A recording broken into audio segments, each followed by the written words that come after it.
Bueno, hermanos, no es casualidad que la semana pasada el tema de Antonio fuese respecto a este tema de adorar al Señor Jesús, de quién era Él, qué es lo que Él había hecho. Tampoco es mucha casualidad. Me gusta muchas veces cómo obra el Señor y cómo es la providencia del Señor, que la última canción que hemos cantado dice: solo a ti sea la alabanza y la adoración. Ya hemos visto hace muchísimo tiempo un pequeño pensamiento sobre este capítulo 2 de Santiago, donde veíamos cómo era... No es necesario.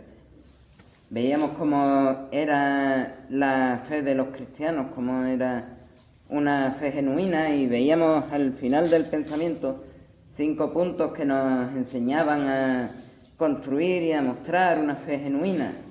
La última vez que estuvimos viendo estos puntos, vimos cómo podíamos ver la fe genuina de los cristianos, cómo podíamos mostrarla nosotros mismos en el tema del evangelismo. Y en esta tarde quiero empezar con otro de los puntos. Este es la adoración y la alabanza como muestras de una fe genuina. El texto en el que nos vamos a centrar en esta tarde es la conversación de Jesús con la samaritana del pozo, en Juan capítulo 4. Al estar escribiendo este pensamiento, me doy cuenta de que este pensamiento se iba a ir mucho de tiempo, entonces solo veremos la mitad a causa del tiempo. Solo veremos de las 4 preguntas, veremos 2 en esta tarde. Las 4 preguntas, los 4 puntos que me gustaría desarrollar es: dónde y cómo adorar, a quién debemos adorar, cómo debemos adorar a Dios, y por último, el Padre busca que lo adoremos. A causa del tiempo solo vamos a ver el dónde y el cómo y el a quién. Leo el texto de Juan capítulo 4, versículos 19 al 24. Le dijo la mujer: Señor, me parece que tú eres profeta. Nuestros padres adoraron en este monte, pero vosotros decís que en Jerusalén es el lugar donde se debe adorar. Jesús le dijo: Mujer, créeme que la hora viene cuando ni en este monte ni en Jerusalén adoraréis al Padre. Vosotros adoráis lo que no sabéis. Nosotros adoramos lo que sabemos, porque la salvación viene de los judíos, pero la hora viene y ahora es cuando los verdaderos adoradores adorarán al Padre en espíritu y en verdad, porque también el Padre tales adoradores busca que lo adoren. Dios es espíritu, y los que lo adoran en espíritu y en verdad es necesario que lo adoren. Por el tiempo solo vamos a ver 2 versículos, el 20 y el 21, que los repito. Dice: nuestros padres adoraron en este monte, pero vosotros decís que en Jerusalén es el lugar donde se debe adorar. Jesús le dijo: Mujer, créeme que la hora viene cuando ni en este monte ni en Jerusalén adoraréis al Padre. Vemos este texto de Juan capítulo 4 y vemos cómo dice que hay un día donde vamos a adorar a Dios en todo lugar. Este es un tiempo cumplido, ya lo hemos estado orando en esta tarde. Es un tiempo totalmente cumplido. Vemos a Jesús en la cruz del Calvario, en Juan capítulo 19, versículo 30, la primera parte, que dice: cuando Jesús hubo tomado el vinagre, dijo: consumado es. Esto añade a este texto de Marcos capítulo 15, 38, que expresa: entonces, es lo que hemos orado antes, entonces el velo del templo se rasgó en 2 de arriba abajo. La culminación de este plan de redención de Jesús tiene una consecuencia inmediata. No solo es esa paz de Dios que vemos en la segunda carta a los Corintios capítulo 5, para todo aquel que se arrepiente y que cree, sino que también hay una consecuencia adicional, y es que podemos presentarnos delante de la presencia de Dios sin más intermediarios que Dios mismo. Así lo expresa Pablo en la primera carta a Timoteo, capítulo 2, versículo 5, que añade: porque hay un solo Dios y un solo mediador entre Dios y los hombres, Jesucristo hombre. Si viésemos muy brevemente en esta tarde lo que significa que el Señor nos da el acceso a su presencia, entenderíamos que no es una consecuencia menor de la obra de Jesús. El lugar santísimo, en el templo y también en el tabernáculo, en los dos templos de Jerusalén y en el tabernáculo, era un lugar que estaba reservado solo para los sacerdotes, para ocasiones muy especiales y que necesitaba una purificación previa. Por tanto,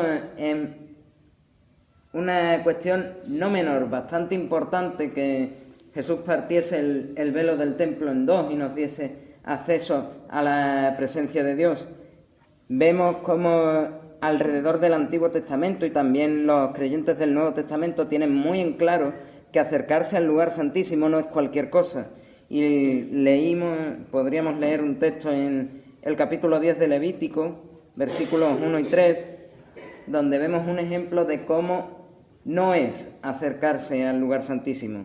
Y este texto advierte, y los autores de los distintos libros de la Biblia lo tenían muy en cuenta: Nadab y Abiú, hijos de Aarón, tomaron cada uno su incensario y pusieron en ello fuego, sobre el cual pusieron incienso, y ofrecieron delante de Jehová fuego extraño que él nunca les mandó. Y salió fuego de delante de Jehová, y los quemó, y murieron delante de Jehová. Entonces dijo Moisés a Aarón: esto es lo que habló Jehová diciendo: en los que a mí se acercan me santificaré, y en la presencia de todo el pueblo seré glorificado. Y Aarón cayó. Vemos otro ejemplo de alguien que se había acercado a la presencia del Señor en la profecía de Isaías. Voy a mencionar a Isaías mucho más adelante, pero vamos a ver un momento esta visión de Isaías delante de la presencia de Dios.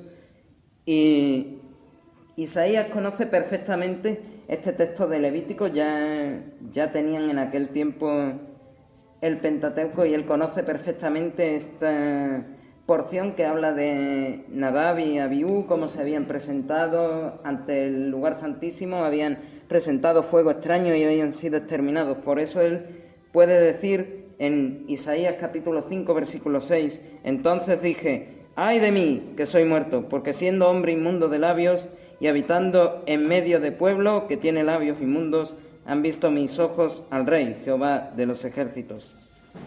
Isaías, y no me voy a cansar de decirlo nunca, sabía muy bien dónde estaba él, quién era él y quién era Dios con quien estaba en esta visión. Tras esta parada en boxes que hemos hecho para ver lo que implica esa muerte en el Calvario y cómo se partió el velo del templo en dos, lo que implica presentarnos delante de la presencia de Dios, presentarnos al lugar santísimo, vamos a seguir con nuestro texto, Juan capítulo 4. En este texto se nos enseña muy claramente: no es el templo de Jerusalén, no es el monte de Sión, no es el monte de Gerizim, que investigando un poco para este pensamiento, todavía hay samaritanos allí adorando al Dios del Antiguo Testamento, que siguen creyendo que es en Gerizim donde hay que adorar. Pues el texto lo dice muy claro: no es el monte de Sión, no es el templo de Jerusalén, no es el tabernáculo, ni siquiera es el monte de Gerizim donde hay que adorar a Dios. Creía la samaritana en todo esto y decía: los judíos creen una cosa y nosotros los samaritanos creemos otra distinta. Pero los cristianos y los que han puesto su confianza en Jesús podemos pensar igual que Daniel. Podemos adorar a Dios y alabar a Dios incluso en nuestra propia habitación. Vamos a poner el foco primeramente en el don de adorar a Dios, y vamos a tomar en cuenta lo que ya hemos visto sobre el lugar santísimo. Y comenzaremos por describir lo que ocurre con Daniel. En Daniel capítulo 6, versículos 6 al 13, se nos cuenta cómo estos sátrapas del imperio babilonio que odiaban a Daniel buscaron acusarle. Se me ocurren varias preguntas. ¿Qué hacen los sátrapas? ¿Qué hace Daniel? Y por extensión, ¿qué es lo que hace Dios? Versículo 7. Todos los gobernadores del reino, magistrados, sátrapas, príncipes y capitanes han acordado por consejo que promulgues un edicto real y lo confirmes, que cualquiera que en el espacio de 30 días demande petición de cualquier dios u hombre fuera de ti, oh rey, sea echado en el foso de los leones. Este edicto de los sátrapas para intentar pillar a Daniel es una ocasión perfecta. Ellos odiaban a Daniel a causa del éxito que había tenido, a causa de que él no se había contaminado, de que había servido a Dios. Ellos le tenían una envidia muy grande a Daniel y este edicto era la ocasión perfecta. Sabían perfectamente, o imagino que sabían perfectamente, que Daniel día tras día, oraba, adoraba y alababa a Dios en su habitación. Y con ese odio dicen, vamos a poner un edicto con el rey para que cualquiera que demande alguna cosa a su Dios sea exterminado. ¿Y a ti? ¿Qué tentaciones y pruebas te trae Satanás para que no adores a causa del odio que él tiene hacia Dios? No es necesario que respondan. Más bien, guardemos cada uno esta pregunta para reflexionar más adelante. Pero lo que sí es cierto es que este edicto fue firmado por el rey y fue hecho realidad. ¿Qué pasa con Daniel? Versículo 10 expresa: cuando Daniel supo que el edicto había sido firmado, entró en su casa y, abiertas las ventanas de su cámara que daban hacia Jerusalén, se arrodillaba 3 veces al día y oraba y daba gracias delante de su Dios como lo solía hacer antes. El edicto no cambia los planes de Daniel. Daniel, como hemos leído, sigue adorando 3 veces al día, sigue orando, sigue dando gracias delante de Dios, igual que antes del edicto e igual que después del edicto. Como así lo dice Jesús en el Sermón del Monte, en Mateo capítulo 6, versículos del 5 al 8, Daniel ora, Daniel adora y Daniel alaba a su Dios al interior de su habitación. El edicto del rey no cambia para nada sus planes. Él iba a adorar a Dios donde fuese necesario y sin importar las consecuencias.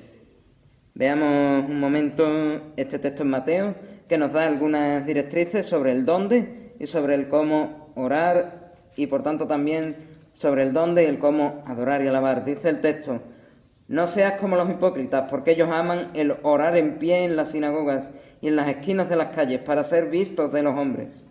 Dice también: entra en tu aposento y cerrada la puerta, ora a tu Padre que está en lo secreto. O también dice el texto: no uséis vanas repeticiones como los gentiles, que piensan que por su palabrería serán oídos. Además, podríamos ver, aunque ahora no lo hagamos, cómo después de estas indicaciones, estas directrices, el Señor nos ofrece un modelo bien clarito de cómo orar, de cómo orar, donde la adoración y la alabanza a Dios están en un primer lugar antes de mi necesidad. Las primeras palabras del Padre nuestro que estás en los cielos, santificado sea tu nombre, van directamente desde el primer minuto a adorar y alabar a Dios. Ni siquiera se paran primero a pedir por nosotros mismos. Lo primero para Jesús era la adoración y la alabanza a Dios.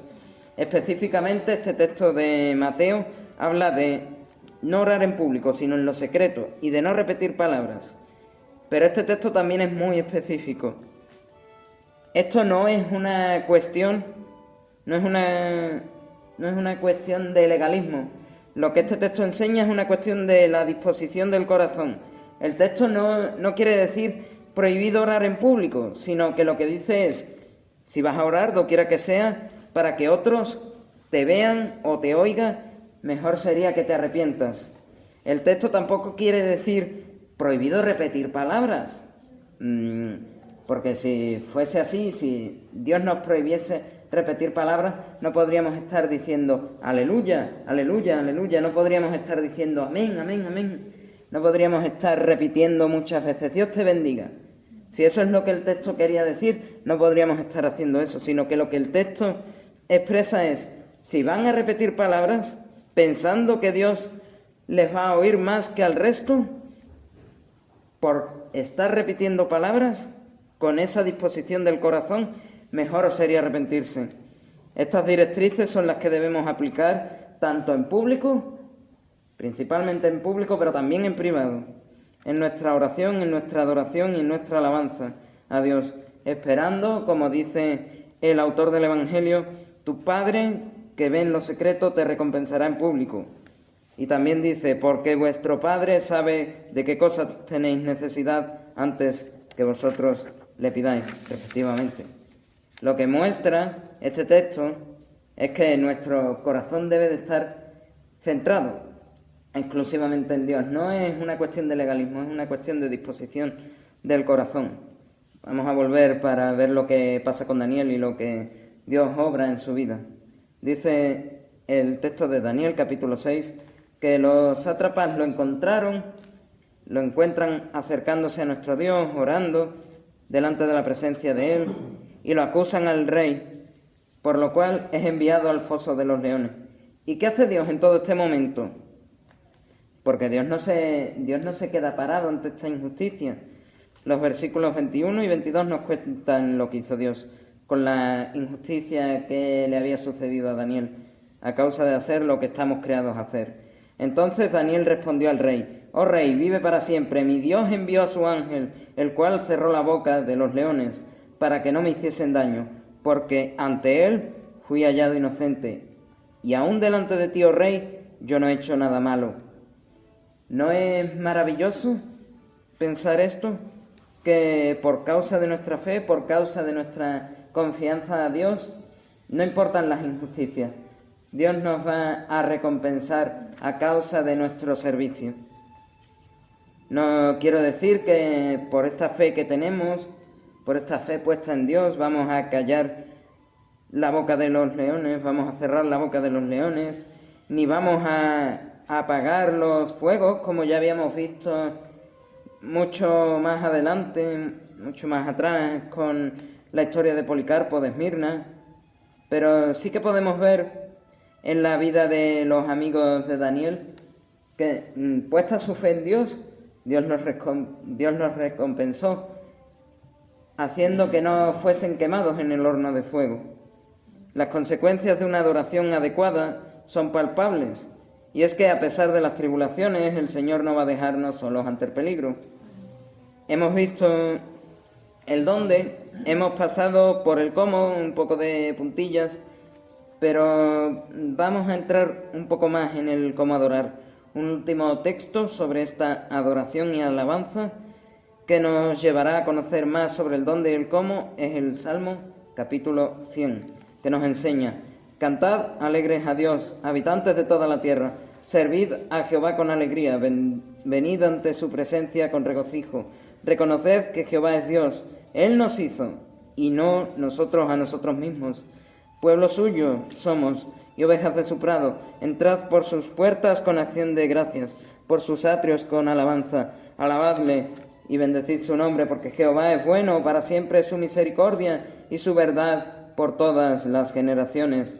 ¿Qué podríamos aprender en este Salmo 100?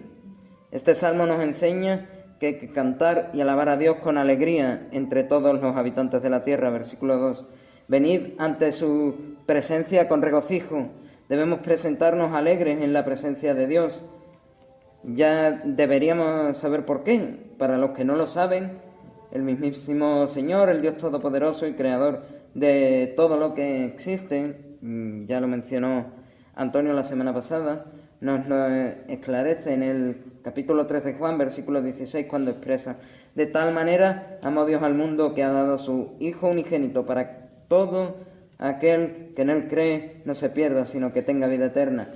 Este motivo, simplemente lo que Jesús ha hecho por nosotros, debería ser motivo más que suficiente para presentarnos alegres delante de la presencia del Señor. Para presentarnos alegres, pero también para presentarnos sin miedo delante de un Dios que es justo y 3 veces santo. Versículo 4 de este Salmo 100 enseña: «Entrad por sus puertas con acción de gracia, por sus atrios con alabanza, alabadle y bendecid su nombre». Debemos entrar ante la presencia del Señor, ya sea en público, ya sea en privado, agradecidos por todas y cada una de las cosas que Él hace, que Él ha hecho y que Él va a hacer en nuestra vida.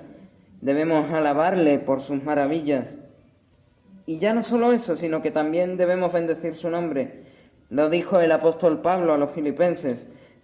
Y tenemos una canción en el cancionero que dice: para que en el nombre de Jesús se doble toda rodilla de los que están en los cielos y en la tierra y debajo de la tierra, y toda lengua confiese que Jesucristo es el Señor, para gloria de Dios el Padre. Tampoco era casualidad que una de las canciones que cantásemos en esta tarde hablase de este texto. O el profeta Isaías, que escribió: porque así dijo Jehová, que creó los cielos. Él es Dios, el que formó la tierra, el que la hizo y la compuso, no la creó en vano, para que fuese habitada la creó. Yo soy Jehová y no hay otro. O también dice Isaías: mirad a mí y sed salvos todos los términos de la tierra, porque yo soy Dios y no hay más. El Señor, así como le dijo a Moisés, es el yo soy. Él es el único Dios al cual debemos adorar y alabar.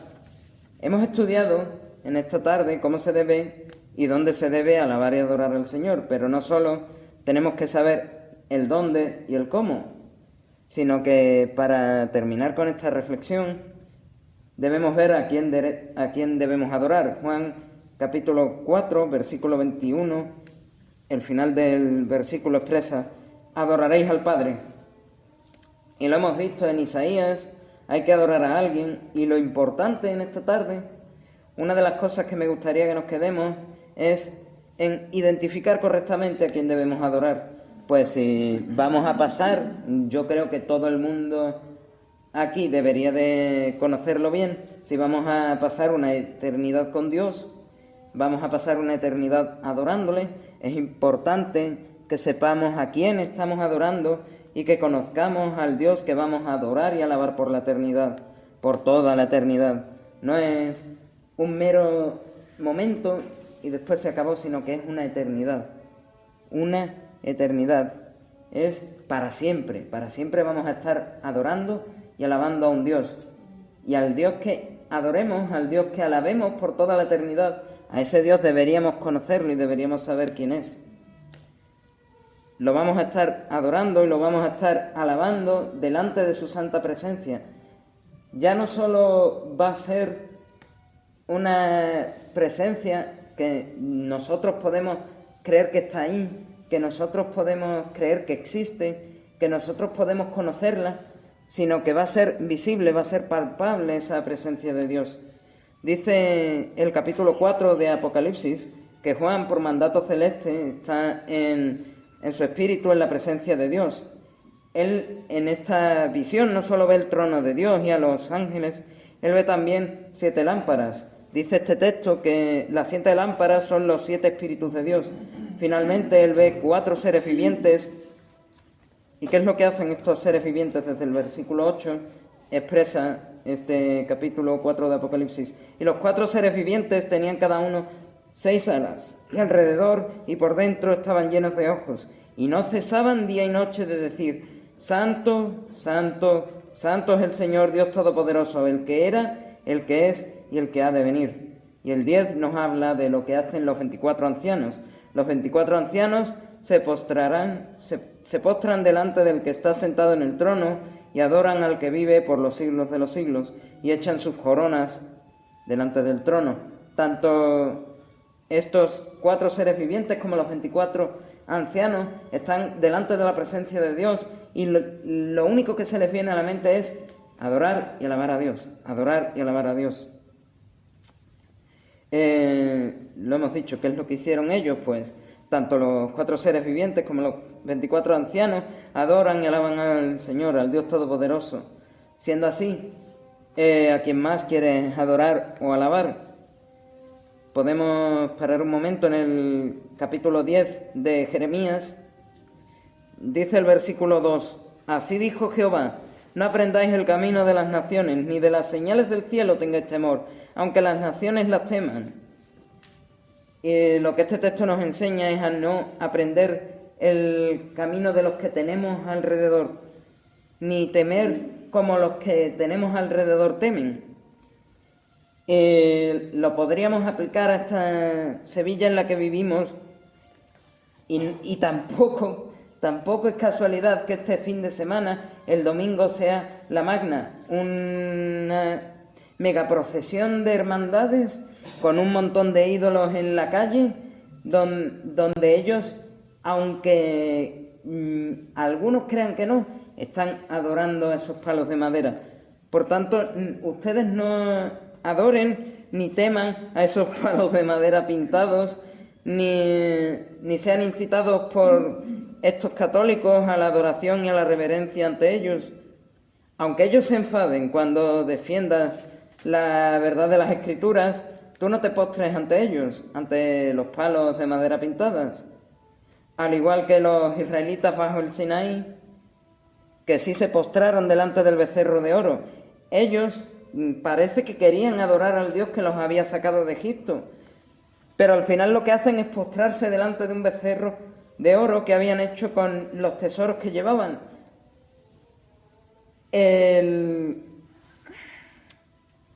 La disposición del corazón quizás sí era correcta, pero lo que es la adoración que estaban llevando a cabo era lo que no estaba bien.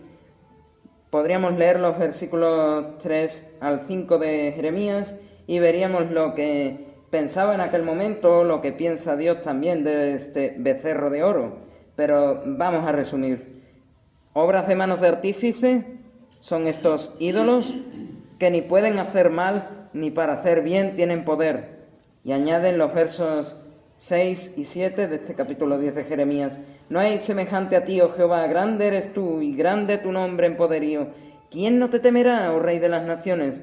Porque a ti es debido el temor, porque entre todos los sabios de las naciones y en todos sus reinos no hay semejante a ti. También podríamos ver el versículo 10, los versículos 12 y 13 y el versículo 16, que siguen añadiendo a todo esto que ni un becerro de oro, ni una serpiente de bronce llamada Neustán, ni los querubines sobre el arca, ni ninguna de las imágenes de madera que tendremos este domingo en la calle, ni ninguna pintura religiosa podrá jamás capturar por completo la gloria de Dios, ni tampoco sus atributos. Una persona en las Escrituras que sí capturó parte de la gloria de Dios y por eso se tenía que cubrir la cara era Moisés cuando bajó del monte Sinaí. Otros dos lugares donde también vemos, no sabría decir si absolutamente toda la gloria de Dios o parte, son el tabernáculo y los dos templos de Jerusalén, donde la presencia de Dios estaba llenando todo el lugar. Pero todo esto, todo este tema de Moisés cubriéndose la cara para que no viesen directamente esa fracción de la presencia de Dios, no era ni más ni menos que por la misericordia para con el pueblo. Así lo diga Israel a Aarón con el tema del becerro de oro, o la emperatriz Irene a una parte de la Iglesia para la convocación de el segundo concilio de Nicea en el año 787. En la Reforma, los reformadores entienden perfectamente que es una falsa adoración la dada a las imágenes de manos humanas. Y podemos ver un ejemplo de Juan Calvino que expresa en la Institución de la Religión Cristiana, libro primero, capítulo 11, sección 13, él escribió: primeramente recordemos, si tiene alguna autoridad para nosotros la Iglesia antigua, que por espacio de 500 años más o menos, cuando la religión cristiana florecía mucho más que ahora y la doctrina era más pura, los templos cristianos estuvieron exentos de tales impurezas y solamente las comenzaron a poner como ornato de los templos cuando los ministros comenzaron a degenerar, no enseñando al pueblo como debían. Es en el tiempo de la Reforma y un poco más atrás, cuando la religión era más pura, cuando la doctrina era más sana, o por lo menos parece que era más sana, que los predicadores empezaron a degenerar, empezaron a enseñar cosas que iban contrario a la palabra de Dios, y es en ese momento, dice Juan Calvino, que empiezan a poner las imágenes, que empiezan a poner los iconos, que empiezan a poner las estatuas. Y por tanto la respuesta a esta última pregunta, ¿a quién debemos adorar?, lo podríamos ver al final del versículo 16 de Jeremías 10. Jehová de los espíritus es su nombre. Hemos respondido en esta tarde a dos preguntas sobre la alabanza y la adoración. Nos hemos centrado en los versículos 20 y 21 del capítulo 4 de Juan, que dicen: nuestros padres adoraron en este monte, pero vosotros decís que en Jerusalén es el lugar donde se debe adorar. Jesús le dijo: mujer, créeme que la hora viene cuando ni en este monte ni en Jerusalén adoraréis al Padre. Hemos respondido en esta tarde el dónde y el cómo adorar y a quién debemos adorar. Hemos visto en esta tarde que podemos adorar en cualquier lugar. Desde que murió Jesús y partió el velo del templo en dos, tenemos acceso al lugar santísimo. Ya no está restringido a unas personas específicas, sino que en cualquier momento estamos delante de la presencia del Señor, estamos delante de nuestro propio lugar santísimo, si queremos llamarlo así. Pero también hemos visto que debemos de tener una correcta disposición de corazón a la hora de adorar y alabar al Señor. Debemos de tener agradecimiento y en concreto no debemos repetir palabras ni hacer oraciones en público para ser oídos. Quien dice en público también dice en privado. Adicionalmente, hemos visto en esta tarde a quién debemos adorar. Jehová de los espíritus es su nombre, lo veíamos en este versículo 16 del capítulo 10 de Jeremías. Nuestro Dios trino, Jehová, es el Dios a quien debemos adorar en este momento y por toda la eternidad. Él es el Señor, Dios Todopoderoso.